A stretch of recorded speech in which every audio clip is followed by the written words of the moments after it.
ಗ್ರಾಮ ಪಂಚಾಯಿತಿ ಸದಸ್ಯನ ವಿರುದ್ಧ ಲೈಂಗಿಕ ದೌರ್ಜನ್ಯ ಹಾಗೂ ಜಾತಿ ನಿಂದನೆ ಆರೋಪ ಕೇಳಿಬಂದಿದೆ. ಚಿತ್ರದುರ್ಗ ತಾಲೂಕಿನ ಸಿರಿಗೇರಿ ಗ್ರಾಮ ಪಂಚಾಯಿತಿ ಸದಸ್ಯ ದೇವರಾಜ ವಿರುದ್ಧ ಅದೇ ಪಂಚಾಯಿತಿಯ ಕ್ಲರ್ಕ್ ಜಯರಾಮ್ ದೂರು ನೀಡಿದ್ದಾರೆ. ಪಂಚಾಯಿತಿ ಸದಸ್ಯ ದೇವರಾಜ್ ಅಧ್ಯಕ್ಷೆ ರೂಪಾ ಪಿಡಿಒ ಹನ್ಸಿರಾ ಬಾನುಗೆ ಲೈಂಗಿಕ ಕಿರುಕುಳ ನೀಡಿದ್ದಾರೆ ಅಂತ ಕ್ಲರ್ಕ್ ಜಯರಾಮ್ ಆರೋಪಿಸಿದ್ದಾರೆ. ಅಲ್ಲದೆ ಜಾತಿ ನಿಂದನೆ ಮಾಡಿದ್ದಾರೆ ಅಂತ ಭರಮಸಾಗರ ಪೊಲೀಸ್ ಠಾಣೆಯಲ್ಲಿ ದೂರು ದಾಖಲಿಸಿದ್ದಾರೆ. ತೋಟಕ್ಕೆ ಬರ್ತಿವೆ ಅಂತ ತೋಟದ ಮಾಲೀಕ ಕೋಳಿಗಳಿಗೆ ವಿಷಬಿಟ್ಟ ಘಟನೆ ಚಿಕ್ಕಮಗಳೂರಿನ ಎನ್ಆರ್ ಪುರದ ವರ್ಕಾಟೆ ಗ್ರಾಮದಲ್ಲಿ ನಡೆದಿದೆ. ಪ್ರದೀಪ್ ಹಾಗೂ ಭೀಷ್ಮಯ್ಯ ಗೌಡ ಎಂಬವರಿಗೆ ಸೇರಿದ ಹುಂಜ ಹಾಗೂ ಕೋಳಿ ಮೃತಪಟ್ಟಿದೆ. ಕೋಳಿ ಹುಂಜ ತೋಟಕ್ಕೆ ಹೋಗಿದ್ದಕ್ಕೆ ದುಗ್ಗಪ್ಪ ಎಂಬವರು ವಿಷಬಿಟ್ಟು ಕೊಂದಿದ್ದಾರೆ ಅಂತ ಆಕ್ರೋಶ ವ್ಯಕ್ತಪಡಿಸಿದ್ದಾರೆ.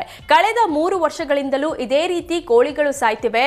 ಆದರೆ ಈ ಬಾರಿ ದುಗ್ಗಪ್ಪ ತೋಟದಲ್ಲಿ ವಿಷ ಹಾಕೋದನ್ನ ಭೀಷ್ಮಯ್ಯರ ಪತ್ನಿ ನೋಡಿದ್ದಾರೆ. ವಿಷಬಿಟ್ಟ ಮಾಲೀಕನ ವಿರುದ್ಧ ಪೊಲೀಸರಿಗೆ ದೂರು ನೀಡಲಾಗಿದೆ. ಆಕಸ್ಮಿಕ ಬೆಂಕಿ ಹತ್ತಿಕೊಂಡ ಪರಿಣಾಮ 200ಕ್ಕೂ ಹೆಚ್ಚು ಶ್ರೀಗಂಧದ ಮರಗಳು ಸುಟ್ಟು ಭಸ್ಮವಾಗಿದೆ. ವಿಜಯನಗರದ ಕೂಡ್ಲಿಗಿ ತಾಲೂಕಿನ ಕಾನಾ ಹೊಸಹಳ್ಳಿಯಲ್ಲಿ ಈ ಅಗ್ನಿ ಅವಘಡ ನಡೆದಿದೆ.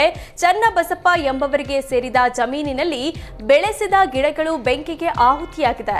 ಚನ್ನಬಸಪ್ಪ 9 ಎಕರೆ ಜಮೀನಿನಲ್ಲಿ ಶ್ರೀಗಂಧ, ರಕ್ತಚಂದನ, ಪೇರಲ ಹಾಗೂ ಬಾಳೆ ಬೆಳೆದಿದ್ರು.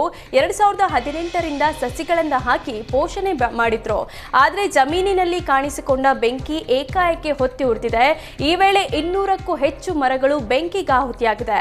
ಮಾಹಿತಿ ತಿಳಿದ ಕೂಡಲೇ ಬೆಂಕಿ ನಂದಿಸುವ ಕಾರ್ಯ ಮಾಡಿದ್ದು ಒಂದಷ್ಟು ಗಿಡಗಳು ಉಳಿದಿದೆ.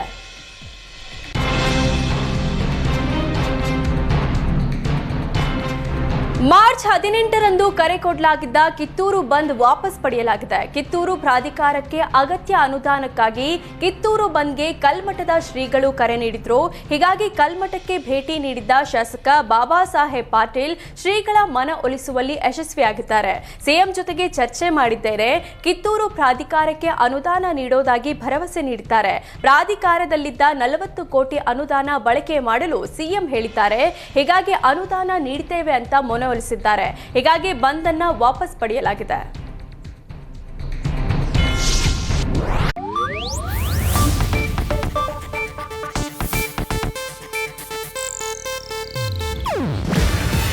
ಇದು ಏಷ್ಯಾನೆಟ್ ನ್ಯೂಸ್ ನೆಟ್ವರ್ಕ್ ಪ್ರಸ್ತುತಿ.